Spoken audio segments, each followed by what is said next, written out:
Սիրելի Նայրա, դուք Արցախը դատարկվելուց հետո դարձաք Շիրակի մարզի բնակիչ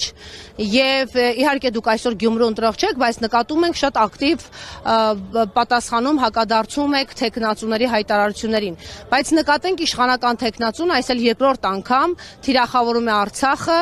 Արցախի համար մարտնչածներին, ձեր որդին զոհվել է Արցախի համար եւ իդեպ դուք մի անգամ վիրավորվել էիք Սարիկ Մինասյանից, նրան ժամադրել էիք Պանթեոնում, ճիշտ եմ հիշում։ Երեկվա հայտարարությունը եւս ձեզ վիրավորեց, որ ասել է ժամանակին Արցախ չընկնելու համար մարդիկ փողեր էին տալիս, որտեվ ում որդին ընկնում էր Արցախ, այդ ընտանիքն իրեն դժբախտ էր զգում։ Հակառակը պես ես ուզում եմ Սարիկ Մինասյանին հիշեցնեմ, որ ոչ մեկ դժբախտ չի եղել, այնտեղ Արցախում ապրել, Արցախում ծառայել է ամեն մարդու համար մեծ հպարտություն ու պատիվ եղել։ Օրինակ հիշեցնեմ Ռոբերտ Աբաջյանի խոսքը, որ ինքը լինելով Հայաստանից ոչ Արցախի բնակիչ, բայց ինքը հանուն Արցախի հողի զոհեց իր կյանքը, գիտակցելով գնաց ինքը այդ մահին, որ չի հանձնի այդ հողը։ Ամեն ինչ կանի, որ այդ հողը չհանձնի ու թող ինքը պատասխանի տեղ, որտեղ է դժբախտությունը։ Ես 25 տարի ապրել եմ Արցախում ապրած ամեն մի օրս մեծ հպարտություն եղել, քանի որ հողը մեծ ոգի ու բան էր ներշնչել ինձ։ Այնտեղ մենք ունենք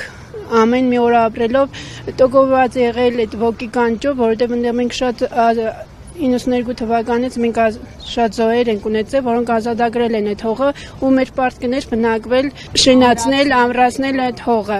Նիկոլ Փաշինյանի խոսքը եթե թող ինքը նորից նույնը կրկներ 18 թվականին, ինչ որ 18 թվականին Արցախը Հայաստան էր ու վերջ, բայց պատերազմից հետո չգիտես ոնց դարձավ, որ Արցախը ճանաչվեց որպես Ադրբեջանի կազմում, որպես Ադրբեջանի հող։ Ինքը սկզբից ասեց, որ մենք չենք կռվել, մենք չենք պայքարել, դրա համար հանձնեցին։ Ես ուզում եմ հիշեցնել, որ կարող է եւ ինքը Նիկոլ Փաշինյանի խոսքը չի լսել, որ ինքը ասում էր կունենանք նույն արդյունքը, բայց առանց զոհերի։ Մեկ էլ այնտեղ իշքանը կռվենք, իշքան պանտոնները տարածքով էլ մեծանար, մենք այդ պատերազմը տարվավ պարտության ու մեր երեխեքին, ոչ թե մեր երեխեքը չեն հաղթել, պարտվել են, այլ իրանք են մեր երեխեքի թիկունքից խփել։ Ես չեմ դատարան օրս կրկնեմ, որ իմ տղան ու այդ 5000 զոհերը չզոհվեցին թուրքի գնդակից, իրանք զոհվեցին մեր հայ դավաճանների ձեռքով։ Ձեր կարծիքով Սարիկ Մինասյանը ինչու է անպայման թիրախավորում Արցախը։ Նա չի հասկանում, որ մրցապայքարում չի կարելի Արցախի մասին ատելության խոսք տարածել կամ ի վերջո Գյումրիում էլ չէ, մեծ քանակի չի հասկանում, որովհետև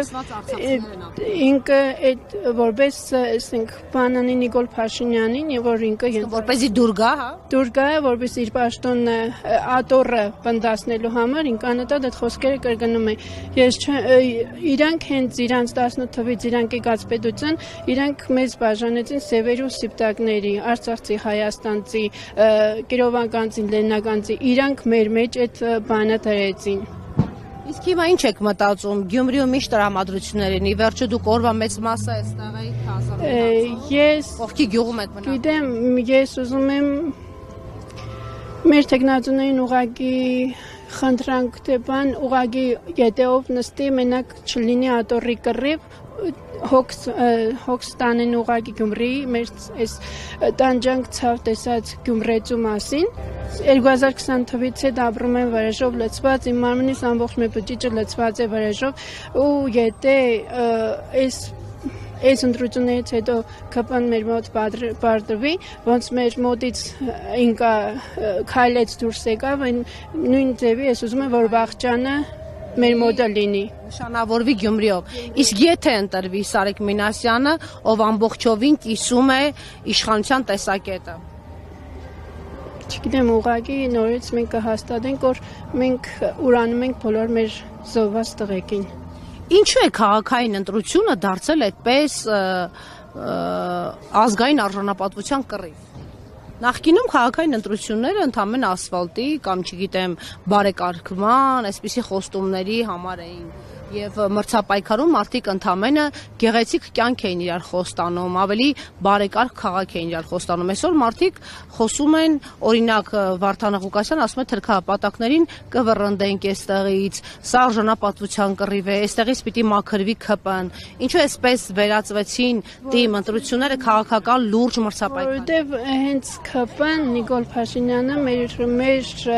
մեր Հայաստանի ամոթն են, իրանք մեր դժբախտության պատճառն են եղել, որովհետև մենք ուզում ենք, որ հենց Գյումրիում էլ իրանց վերջը դրվի։ Դուք չեք հավատում Սարիկ Մինասյանի անկեղծությանը։ Ոչ, երազում է բարեկարգ քաղաք։ Եթե ինքը լիներ ոչ այս իշխանությանը թեկնածուն, կարող է ես անձնական իր հետ ոչինչ չունեմ, կարող է եւ վստահություն հայտնել, բայց եթե ինքը շարունակողն է այդ իշխանագծի, դա համար ես իրան ոչ մի ձև չեմ ուզում վստահել։ Իդեպ, որ դուք ժամադրել եք նրան, վիրավորվել եք այդ խոսքից, որ Արցախը չի հանձնվել, ուղղակի չենք կռվել, եւ դուք ժամադրեցիք իրեն, որպեսզի ներողություն խնդրի ձեզ Պանթեոնում։ Մոտեցավ Սարիկ Մինասյան, ներողություն խնդրեց։ Բայց մի քանի օր առաջ իր այդ հանդիպման ժամանակ ինքը ասել էր, ինքը մոտեցել է, ես այնտեղ չեմ եղել, բայց ինքը չի մոտեցել։ Չի մոտեցել։ Բայց ինքը գիտի, որ դուք այն մայրն եք, այն զոհի մայրն եք, որի աճյունը պատերազմից 6-7 ամիս անց դեռ Աբովյանի Դիահերձանի նկուղում պարկերի մեջ նետված էր։ Ուղղակի ինքը հետաքրքրվել էր, անգամ ինքը ցանկություն չհայտնեց, թե լավ Պանթեոնում չէր եղել, բայց թող ինքը, եթե ինքը կարող էր հետաքրքրվել, որ իմ տղան Շիրակի Պանթեոնում չէր իր ասածով թաղված,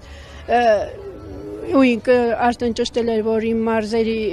համայնքի որովից է գյուղում է իմ երեխեն թաղված, թող ինքը ճշտեր ու կանչեր բացատրություն տար իր ամեն մի բառին ու կարող է ճշտումներ մտցնել, կարող է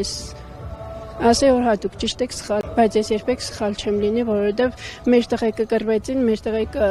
պայքարեցին, բայց հողը հանձնեցին։ Ինչ կմաղթեք գյումրեցուն, ով Կիրակի օրը պետք է առավոտից մինչև ուշ գիշեր իր քաղաքային նոր իշխանությունը ձևավորի։ Գյումրեցան քվեով։ Ում եթե իրանք